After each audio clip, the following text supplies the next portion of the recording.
The Douglas Coleman Show is made possible with support from Seth David Radwell, a recent guest on the program and author of American Schism, How the Two Enlightenments Hold the Secret to Healing Our Nation, released this past July. As Publishers Weekly writes in its recent glowing book life review of American Schism, business executive Radwell's epic debut examines the historical influences that have led to what he sees as the collapse of politics in the United States. Seth Radwell makes the case that the current chasm between the American right and left can be traced back to the 18th century's Age of Enlightenment and the basic tenets of liberty, equality, and reason. American Schism provides a historical perspective that can help us fight today's unreason with reason and bridge current-day divides. American Schism by Seth David Radwell is available at Amazon, Barnes & Noble, and wherever books are sold.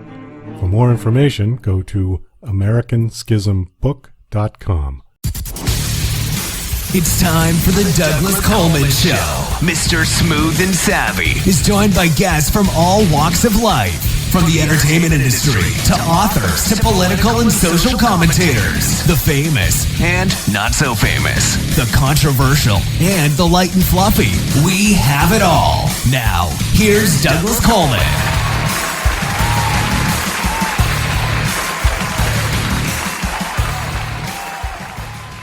Okay, please welcome to the Douglas Coleman Show, AK Fraley.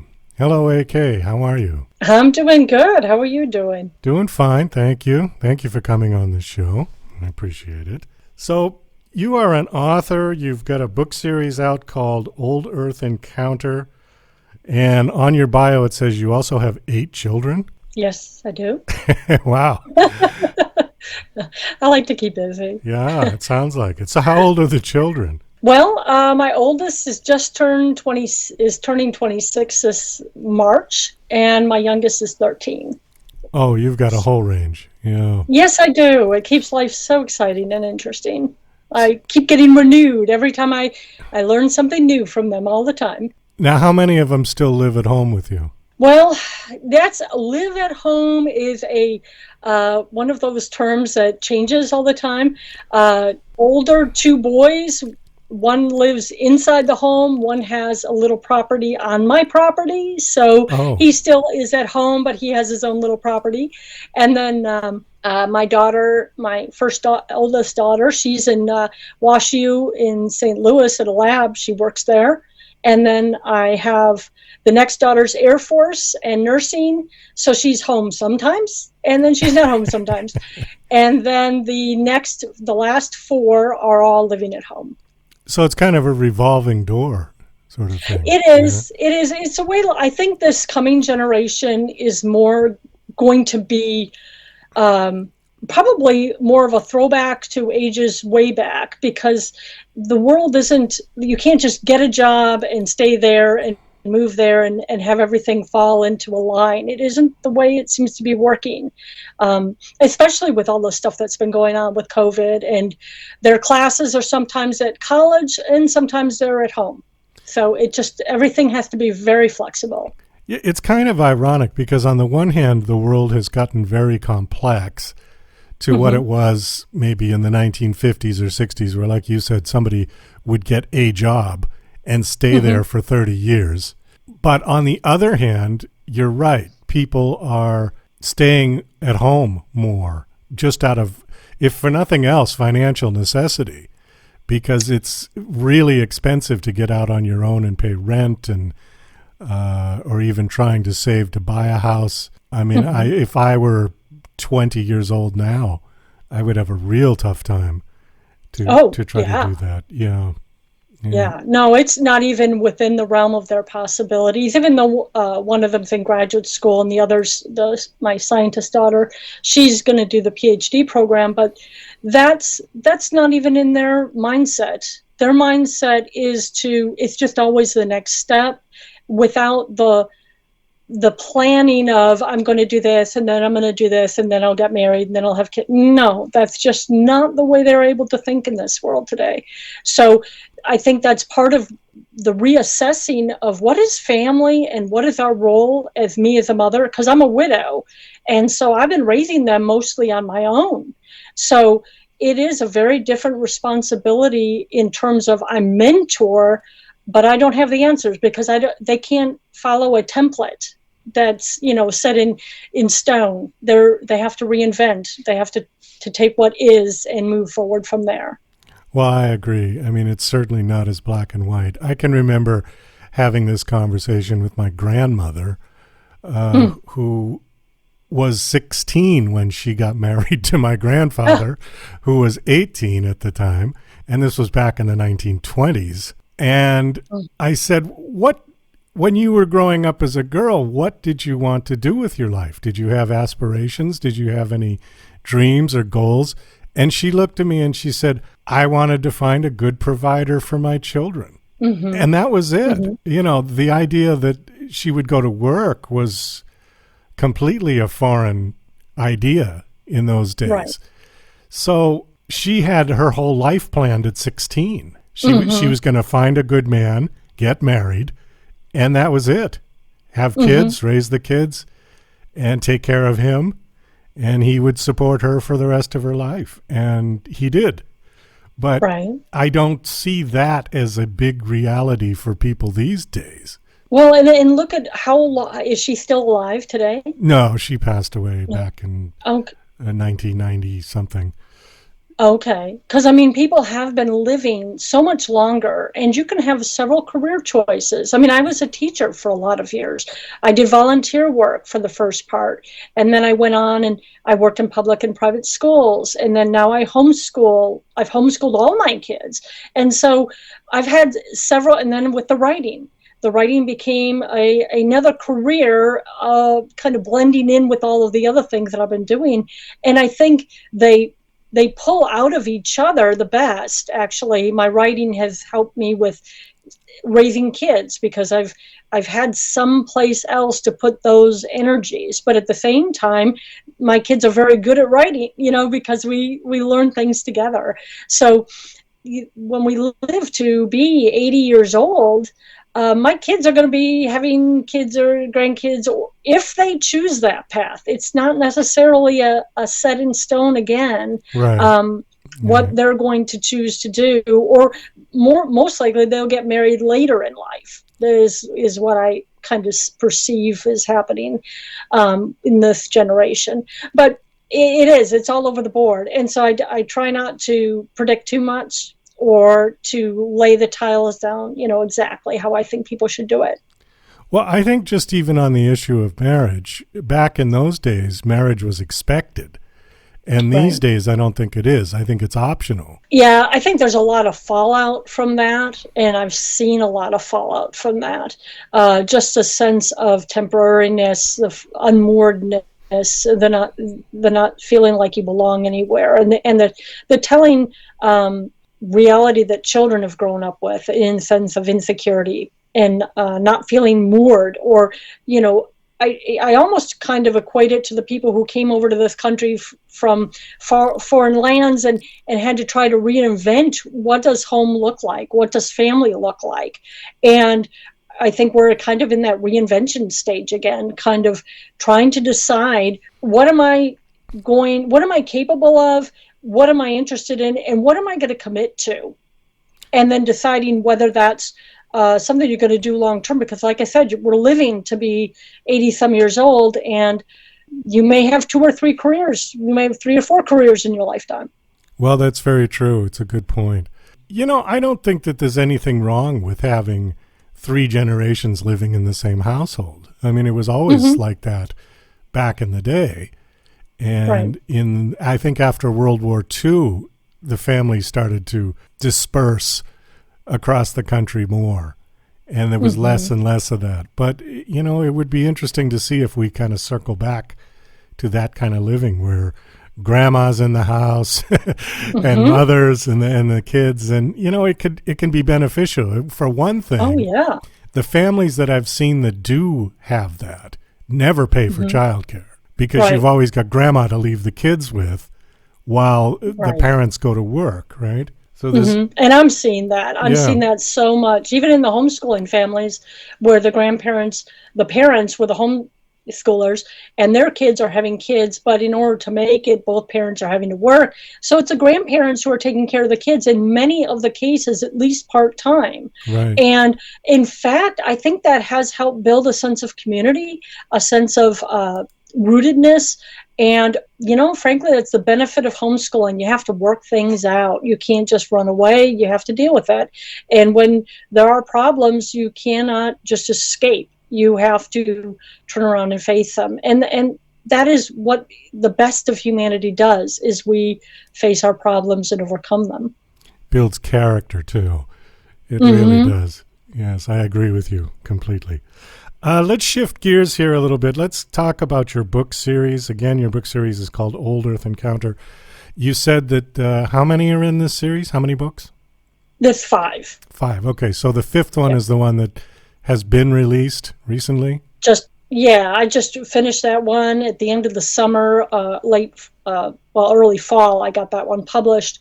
And so I was working on, basically I redid all of the books from an original series. There was an Aram, Ishtar, and Neb, and Georgios.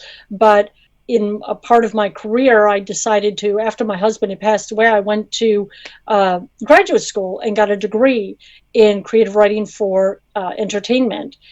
And I decided from there, I really was intrigued by the science fiction universe approach. So I started writing science fiction, and I went back and I looked at these earlier works, and I added in the science fiction elements, which I've gotten really, really wonderful reviews from people, and they love the historical fiction side of it, because all the books are basically a generational family over time, starting in the land of Ur, basically pre-biblical or early biblical time. But the generational jumps go from Aram, Ishtar, and Neb, and then into Georgios, which is 1st century, and then Melchior is in the 5th century. But they all have a watching universe and a storyline that is following them that will continue on in my newer series. So I have a following series that is based on the same characters that were started in the original OldEarth series. This is a science fiction? It is an historical fiction with science fiction elements. It's kind of a new blend that I'm sure there have been versions of this before, but in my look at the universe, or in my look at, and I'm sure you probably understand this, there was a time when we thought we kind of understood our world, our universe. Everything just gets bigger. Everything just gets more amazing. What we thought we knew, we have to revise. And one of the things I've considered, especially with my children, raising them in this vastly changing and unfolding world, is how much is out there that we're not seeing. We don't know what we don't know, sort of thing.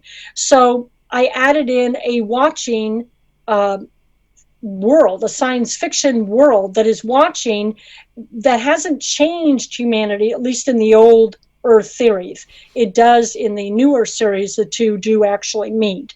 But in the older series, it is more like two stories going on at the same time. The science fiction is involved without altering human history. Well, it sounds very interesting. Now, you said you were a widow. Did you start writing after your husband died, or were you writing all along? Well, actually, I've always enjoyed writing, but I never really felt particularly courageous enough to do anything with it. It was my husband, actually, who encouraged me to write my first nonfiction book, which was A Christian Journey Through the Lord of the Rings. And that was because he loved Lord of the Rings, and we were reading it to the kids. And there were so many archetypes of the heroic and the villainous in those stories that, if you really want to reach a child about what you want them to do, what good looks like, tell them a story. And that's what Tolkien did. His stories were the archetypes of the best in humanity. And when we fall away from that, we turn angels into orcs. We fall away from what is best inside of us. We become the golems. And so I was working on that with my kids, and my husband said, put this together and publish it. And I did, because he thought it was a good idea. And I could do it with his courage.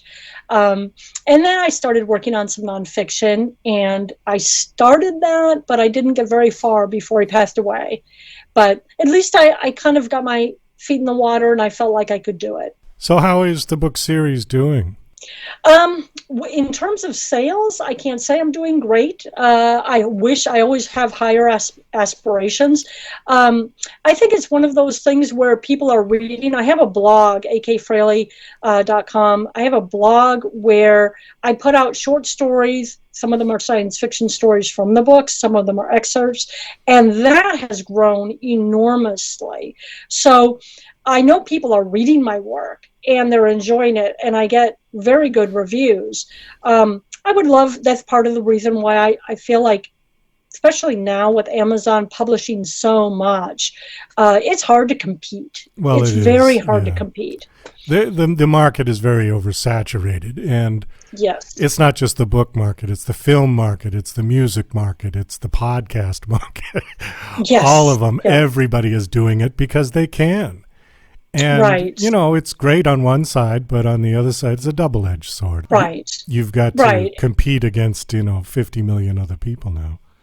50 million, and I mean, to be honest, it is a sort of sad reality. I mean, even when I was going through my master's program, there are certain trends in writing, and I'm sure the same is true in podcasts and everything else, that pretty much you have to be on that market in order to get picked up by a large scale, whatever.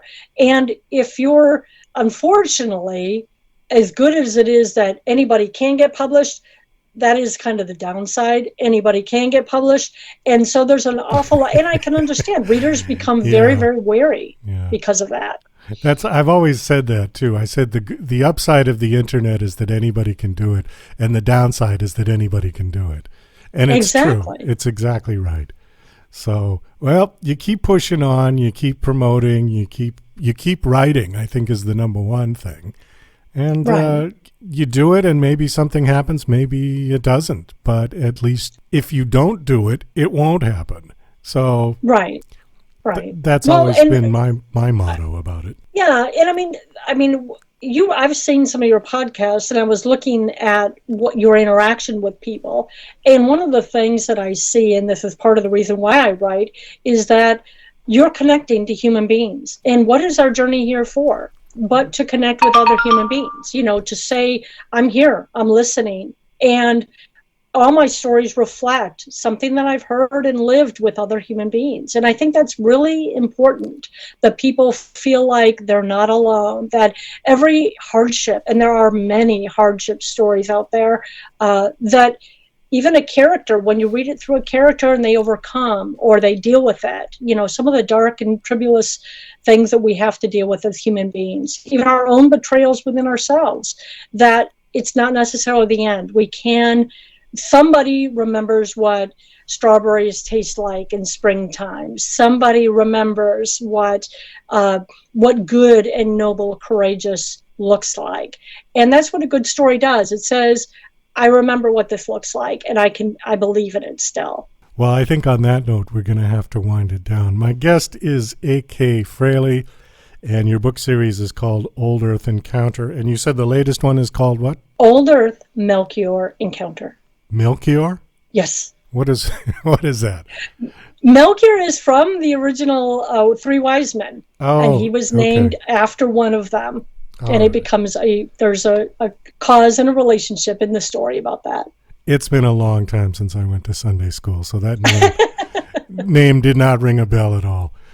Thank you so much for coming on the show. It was nice speaking with you. And do you have a website you want to give out? Yes, akfraley.com. Okay, Frailey.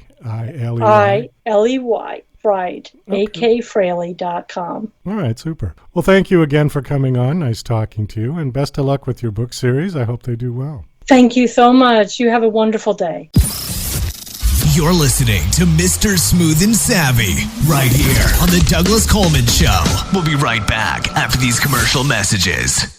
Douglas Coleman's Don't Do a Podcast is a dryly humorous rant about Douglas's pet peeve the unrelenting torrent of podcasts hitting the web on a constant basis. As technology has put podcasting within the reach of anyone, many wholly unqualified people have taken the plunge. This witty polemic tries to persuade them from broadcasting their drivel using Douglas's brand of sarcastic humor.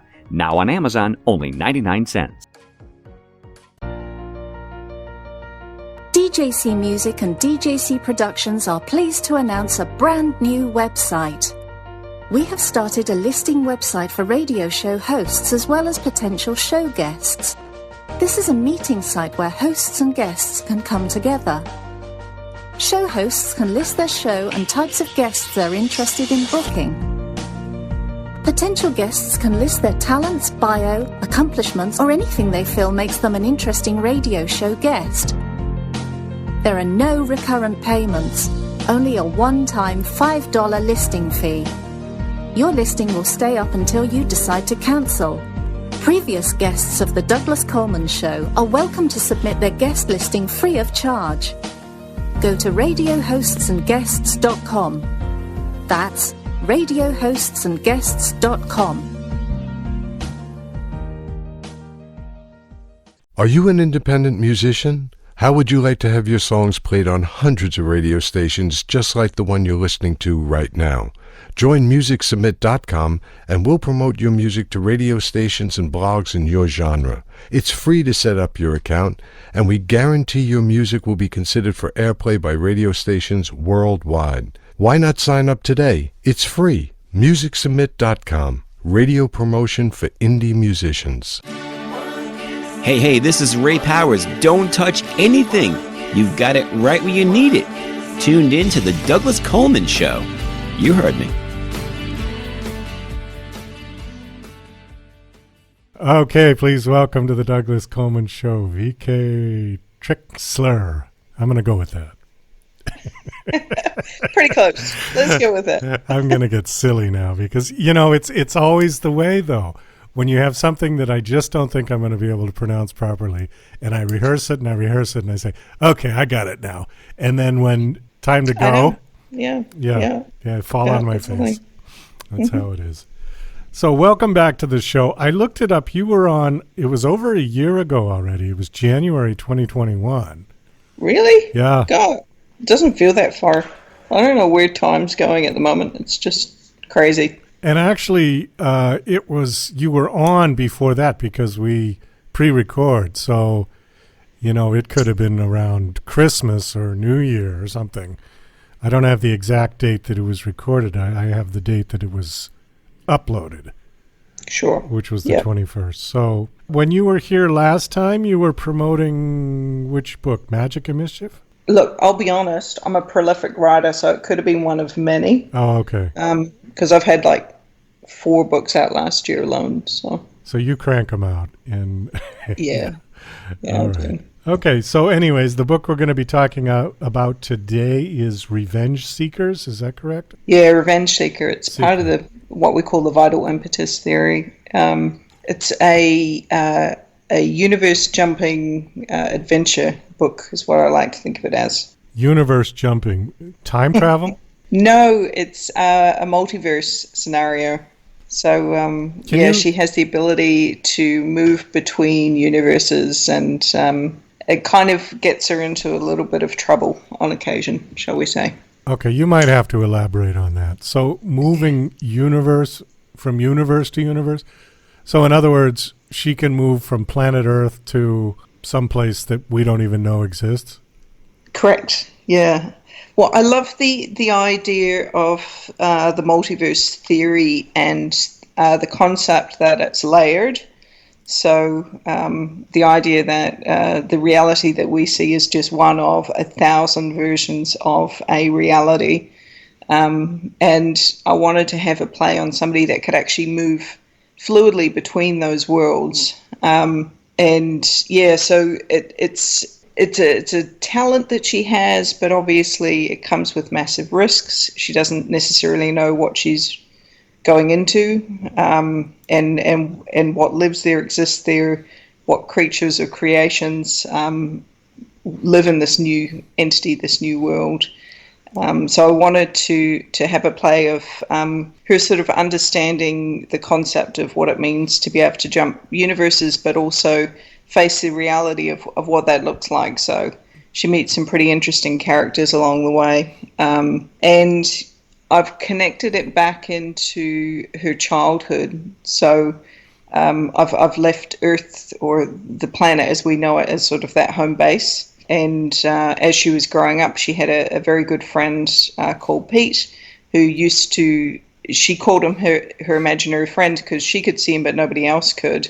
And the reason is because he was actually the same kind of being as she was. He had the ability to be able to move through worlds as well. So she formed this attachment to this kid, and then they kind of grew up together. And then he disappeared one day and didn't come back. And she's got to the age of 18, and suddenly all of her ability to be able to fully transfer between worlds has come to a head.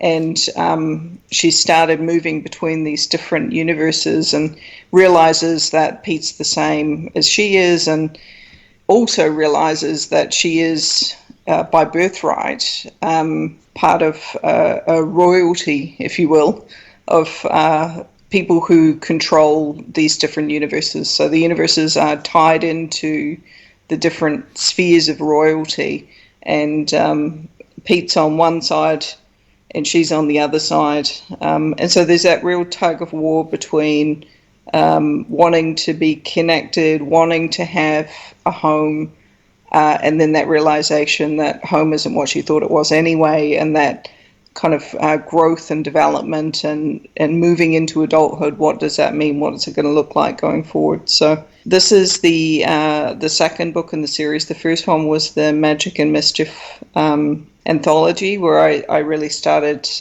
introducing the worlds and the concept and the characters. And then this one is much more adventure driven. It's a little bit more adrenaline. She gets to understand a little bit better around how things work and a bit more control over the situation, and learns more about her own background, her own history that she didn't know, which does affect her because, you know, she didn't really understand who she was, and now she's learning to understand what that means. So okay, is this? Yeah. I want to ask you: are you talking about when you say universe jumping? Are you talking about physical locations, or are you talking about like parallel universes, parallel realities that the person doesn't necessarily move physically? Do you know what I'm saying? Yeah. It's a parallel reality situation in that you can open a door, go through from the room that you left, and be in a completely different world.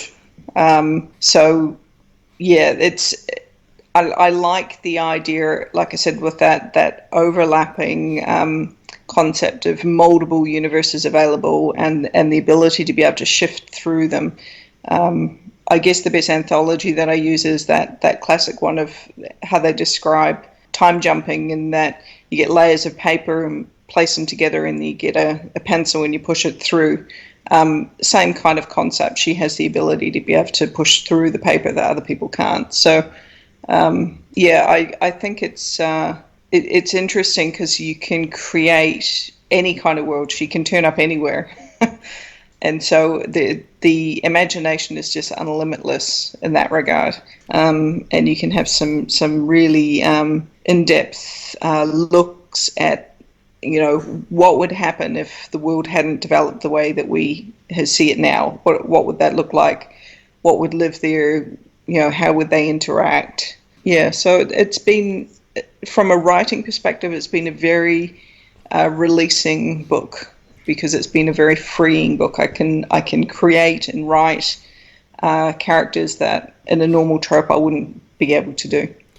There's a movie that's similar to that, and it takes place on a train, but it's actually just all in this guy's mind who lost his legs and arms because of a terrorist bomb on a train. Did you see this one? No, I don't know that I did. And he keeps getting sent back to try to stop this terrorist.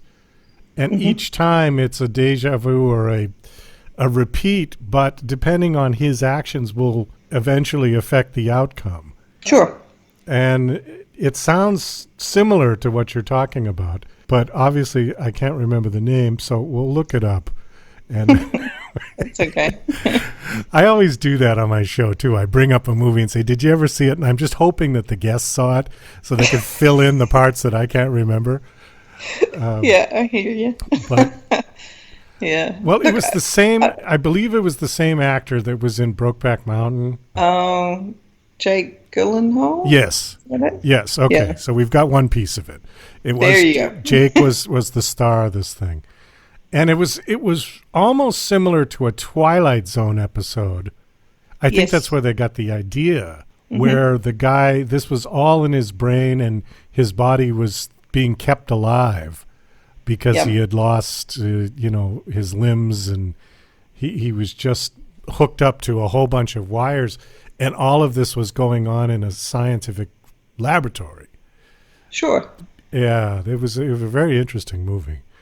Yeah. Okay. So this is the idea with your character. Yeah. Look, it is in her head, but it's also in her reality. To put it into context, when I originally started writing this series, I basically came up with one idea and one idea only, and that was, what if all religions were correct, but only a piece of the story was told by each religion? So if you had a little bit of the concept of heaven and hell, and you had a little bit of the concept of reincarnation, and you took all of these little snippets of what happens to us, what are we, how are we created, and you pieced them all together. It came to me as being a multiverse scenario. So the concept being that your soul is eternal, it is in itself an energy, and then from there, you can move it around. So you can move it between places and locations. The body itself is sort of the shell that holds the soul or the being itself. So I quite liked the idea of, I guess, developing what would that look like? How would that work? If you had people who are really strong believers in one particular religion, would that become their reality because that's what they wanted it to become?